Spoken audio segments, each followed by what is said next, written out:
evening, ladies and gentlemen. My name is Brett Kingster, and before I begin, I'd like to ask you guys to do me a favor as a person, as a human being.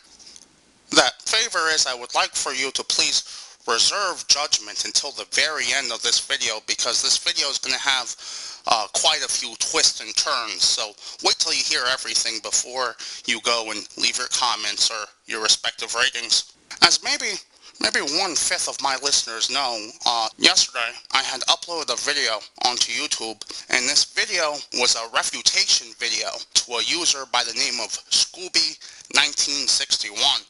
Now, for those of you who don't know, Scooby is a world-famous bodybuilder. Well, I don't know if world-famous is a good term to use, but he's about as famous as you can get while being a bodybuilder and not being named Arnold Schwarzenegger. He's 50 years old, and he's got an amazing body. It's like chiseled. He's also an engineer. And what Scooby does is he makes videos, and he's got a website where he helps people get and stay in shape, and he does this all for free, and he uses his engineering background to make marvelous graphs and the whole kit and caboodle. And he does everything for free from what I thought was the goodness of his heart. But now I'm really confused. Like I said, Scooby had made a video about marijuana, and he had said some really incorrect statements.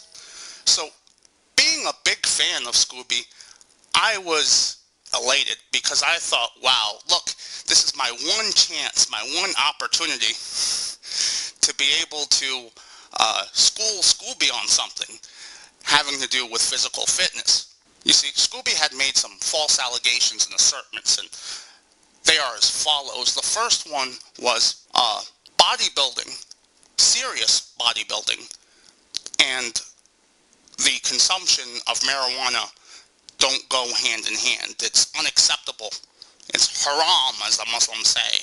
And the reasons he gave were really, stupid reasons. They are as follows. His first one was, marijuana gives you the munchies. And it was funny, when I uploaded the first video refuting this, some of my listeners said that, well, it does give you the munchies, because I had goofed on them. I said only 12-year-old kids get the munchies. What I meant by that, yes, marijuana will increase your appetite, and eating while you're high is really fun way to spend your time, but it doesn't make you, at least if you're mature, in a state where you can't control your actions. You don't become a pig-out zombie where you just gotta raid every refrigerator there is. You have complete self-control. The ones that don't have self-control are, youngsters and sugar and carbohydrate addicts. But under normal circumstances, even for the ones that have a problem with this, they'll usually just eat before they smoke, and everything is hunky-dory. So that was the first point I refuted, basically stating that the munchies don't make you, an apeshit zombie that can't control yourself. His other reason why serious bodybuilders can't consume marijuana was because he had made an argument having to do with blood oxygen levels. You want to have as much oxygen in your blood as possible. But he was making a comparison that smoking marijuana was the same as smoking cigarettes, and that's not the case. And my refutation for that was, if you have good stuff, all you need is a pull or two, just a little hit or two, and that's it. Not enough to mess with your blood oxygen levels. And if you're worried about that, there's 10 different ways you can consume marijuana. You don't have to smoke it. And his final argument was, and this is what really, showed his ignorance of the whole topic in general, was that marijuana makes you a couch potato.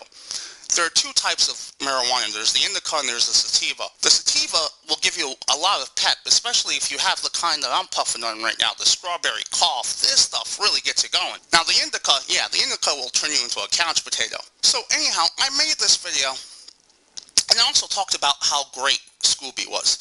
As a matter of fact, this is one of the reasons why I can't be ticked off at the guy, because I had gone to a doctor's appointment today, and my doctor was flabbergasted by how much I had improved in the past month. And the reason I had improved so much was because, I have to admit it, I was following Scooby's tips. So I'd made the video, and I was really respectful in correcting Scooby, and I'd uploaded it to my account. And I also talked about all the great things Scooby Scoobys' advice has done for me, and for the millions of other people who he's helped.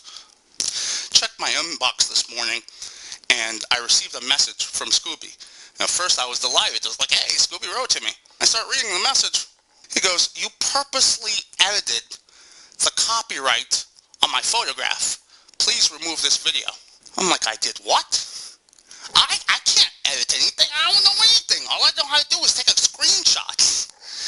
So I go back to this dude's video, and I'm watching, and I don't see what the hell he's talking about. I'm watching this video like a hawk, and I noticed 40 seconds in, a little copyright logo pops in. 40 seconds into his video. So he's ticked off that the picture I used of him from that video didn't contain the copyright thing. Which basically says copyright Scooby, in the year. So I don't know if the guy is joking or if he's serious. Because it's so stupid. But I have to assume he's serious because I went to his Facebook page and he's got me blocked on Facebook.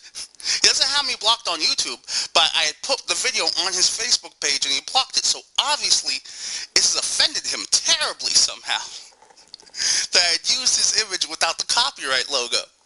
This really confused me because I'm like, this guy gives away all this stuff, all this advice. It must have been thousands and thousands of hours he's put into everything he is that he gives to people. And he's pissed off enough to demand I take a video down that had his photograph in it while I'm talking about how great he was? Didn't make any sense. Another thing that should be mentioned is, legally speaking, I didn't violate any copyright because it's within the copyright law that if you're going to analyze something or correct a statement, if you're addressing a point, you're allowed to use footage from the event that you're analyzing or addressing. So what I did fell within the legal confines of the copyright structure, but YouTube has a very different policy. They don't admit that, but the reality is if you use someone's photograph and that person complains about it and files a DMCA on you, YouTube is going to make it a nightmare for you to win that situation because all they're going to see is that person's photograph. And, under every other circumstance, every photograph I use on any of my videos, it's all just copyright-free BS. I purposely have a search engine that just searches for nothing but copyright-free images. And they're not just copyright-free images, they're copyright-free and they're legal for modification. So I can take a picture, any picture that you're seeing right now on your screen, and do whatever I want with it. And it really took me by surprise because on one hand I was like, wow, man, one of my heroes turned out to be a douchebag in real life. But then on the other hand, as I started thinking about it, I was like, you know what, Brett, the world doesn't freaking revolve around you. You can't just sit there and be like, okay, every time someone ticks me off, I now have a license to forget all the good stuff they've done and I can go freaking gorilla shit crazy on them. But yeah, that's why the last video I put up is no longer up, and I don't know what to make of that. It's a weird situation. Yeah. I guess I should end this video by asking you guys to check out my store if you're going to buy something online. It's giftsandhour.com. Look, I hate doing plugs. Do me a favor. If you get a chance, go through the description column of this video. I've got a million things I'm going to beg you to do for me. Everything from PayPal to subscribing to my million channels and just whatever. All I really need you to do is follow me on Twitter if you don't feel like doing jack. Right? And then everything else you can just do at your leisure. But I like it when you follow me on Twitter because if anything happens, I can just send a tweet and you can find me. And I have 2 Twitters. So yeah, I don't know. I wanted to tell you guys, I wanted to vent and possibly even get some feedback. And I'm just curious to know what this guy's thinking process was. Very bizarre.